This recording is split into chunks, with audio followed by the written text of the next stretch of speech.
Ticket आफ्नो काट्ने आउने हो। हामीले भनेको तपाईँलाई भनेको काम दिने हो, स्यालेरी दिने हो। बुझ्नुभयो? जुन दिन ड्युटीमा जानुहुन्न, बिरामी हुनु भएको छैन, भएर जानु भएको छैन भने कम्पनीलाई तपाईँले त्यो डक्टरको कार्ड दिनुपर्छ, अनि मात्र स्यालेरी कट्दैन, नत्र स्यालेरी कट्छ है।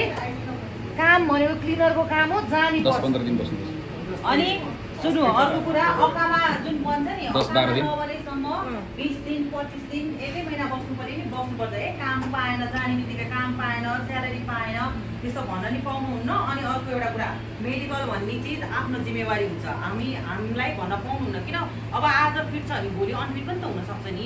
मान्छेले हिस्ट्री कुरा त देखाउन्न।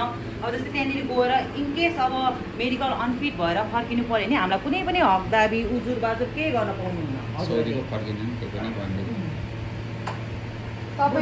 तपाईँको त्यो अकामा भनेको तपाईँको गभर्मेन्टले काम गर्ने दिने लाइसेन्स हो। त्यो अकामा बनेपछि तपाईँको स्यालेरी एकाउन्ट खोल्छ, अनि मात्र तपाईँ कम्पनीले काम गर्न पठाउँछ। त्यो अकामा नबनाउन्जेल पठाएको भने तपाईँ इलिगल मानिन्छ। त्यसैले जुन दिनदेखि त्यो खानालाई अलि एडभान्सहरू दिन्छ, तर जुन दिनदेखि ड्युटी स्टार्ट हुन्छ स्यालेरी बुझ्नुभयो? राम्ररी जानुहोला शुभयात्रा। 1 वर्ष काम गरेपछि होइन, मन लाइन घर जान्छु भने पनि खान आउँदैन। खान्छ तपाईँ